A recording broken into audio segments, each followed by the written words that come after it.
नमस्ते। शेयर बाजार में पैसा लगाना सुनने में ही कितना मुश्किल लगता है ना, एकदम एक पहेली की तरह।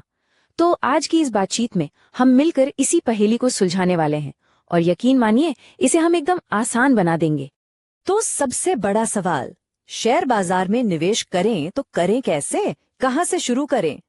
ये एक ऐसा सवाल है जो हर नए इन्वेस्टर के मन में आता ही आता है। चारों तरफ इतनी सारी इन्फॉर्मेशन है कि समझ ही नहीं आता पहला कदम कहां रखें। पर घबराने की कोई बात नहीं है, हम है ना। देखिए, निवेश की ये जो पूरी दुनिया है ना, इसे समझने के लिए आपको बस सिर्फ 3 रास्ते जानने हैं। जी हाँ, आपने सही सुना, बस 3। तो चलिए आज इन्हीं 3 रास्तों को एक एक करके समझते हैं। तो सबसे पहले सेक्शन 1 में हम एक तरह से निवेश की दुनिया का एक नक्शा बनाएंगे। इससे क्या होगा, इससे अपनी इन्वेस्टमेंट जर्नी शुरू करने के लिए एक क्लियर कट डायरेक्शन मिल जाएगा। तो ये रहे वो 3 रास्ते जो आपको अपनी मंजिल तक ले जा सकते हैं। पहला है डायरेक्ट इक्विटी, यानी सीधे शेयर खरीदना। दूसरा है म्यूचुअल फंड्स और तीसरा है एक्सचेंज ट्रेडेड फंड्स, यानी ETFs। हमारी आज की पूरी बातचीत इन्हीं तीनों के इर्द गिर्द घूमेगी। तो अब आता है सेक्शन 2। सवाल ये है कि इन तीनों रास्तों में से किसी के लिए कौन सा रास्ता सबसे बेस्ट है। इसे समझने के लिए चलिए एक एक करके तीनों का एनालिसिस करते हैं, देखते हैं कि इसके क्या फायदे हैं और क्या नुकसान। तो हमारा पहला रास्ता है डायरेक्ट इक्विटी। इसका मतलब क्या है? सीधा सा मतलब है किसी भी कंपनी, मान लीजिए TCS या रिलायंस, उसके शेयर सीधे खरीद लेना। और जैसे ही कोई शेयर खरीदता है वो उस कंपनी का एक छोटा सा हिस्सेदार यानी पार्शियल ओनर बन जाता है। मतलब सारा कंट्रोल सीधा उसके हाथ में।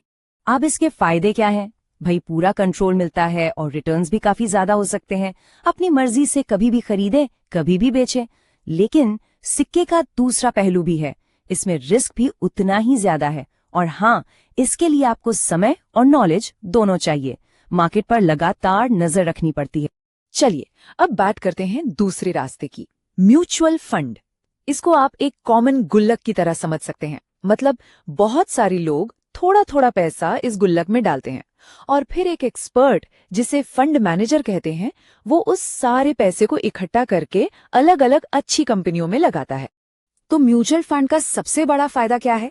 एक तो प्रोफेशनल मैनेजमेंट मिल जाता है और दूसरा आपका पैसा अपने आप ही कई जगह बढ़ जाता है, जिसे डाइवर्सिफिकेशन कहते हैं। और सबसे अच्छी बात, सिर्फ 500 रुपए महीने की SIP से भी शुरुआत की जा सकती है। लेकिन हाँ, इसके लिए एक मैनेजमेंट फीस देनी पड़ती है और आपका अपने पैसे पर सीधा कंट्रोल नहीं रहता।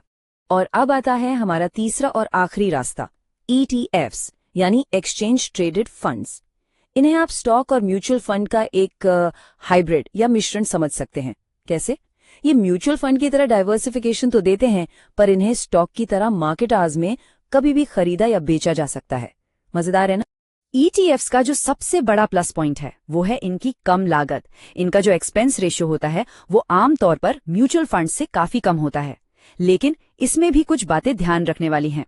हर ट्रांजैक्शन पर ब्रोकरेज लगता है और हाँ, इसके लिए एक डीमैट अकाउंट होना जरूरी है। तो चलिए इन तीनों की एक क्विक कंपैरिजन देख लेते हैं। जैसा कि आप देख सकते हैं, कंट्रोल और रिस्क दोनों ही डायरेक्ट स्टॉक्स में सबसे ज्यादा हैं। वहीं सुविधा और कम समय की जरूरत म्यूचुअल फंड में है और ETFs वो इन दोनों के बीच एक बढ़िया बैलेंस बनाते हैं। ठीक है, तो अब हम तीनों रास्तों के बारे में जान चुके हैं, पर असली सवाल तो अभी भी वही है कि आखिर शुरुआत करें तो करें कैसे। हमारा अगला सेक्शन 3 इसी सवाल का जवाब देगा। देखिए, शुरुआत करने का सबसे सही तरीका है एक मजबूत फाउंडेशन बनाना। सबसे पहले अपने फाइनेंशियल गोल्स तय कीजिए। फिर एक डिसिप्लिन्ड इन्वेस्टिंग की आदत डालने के लिए म्यूचुअल फंड SIP से शुरू करना एक बहुत अच्छा आइडिया है। और फिर 6-12 महीने बाद जब थोड़ी सहजता आ जाए तो ETFs और कुछ अच्छी ब्लू चिप कंपनियों के स्टॉक्स को भी अपने पोर्टफोलियो में शामिल करने के बारे में सोचा जा सकता है। और ये सब करने के लिए अब कहीं जाने की जरूरत नहीं। भारत में कई शानदार प्लेटफॉर्म्स मौजूद हैं।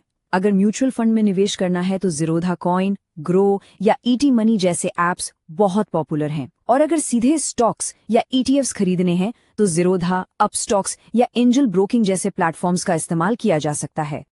अब आते हैं सेक्शन 4 पर, जो कि बहुत जरूरी है। देखिए, निवेश सिर्फ पैसा बढ़ाने का खेल नहीं है, ये अपने सपनों और लक्ष्यों को पूरा करने का एक जरिया है। और इसीलिए हर किसी की स्ट्रैटेजी भी उसके गोल के हिसाब से अलग होनी चाहिए। चलिए इसे एक एग्जाम्पल से समझते हैं।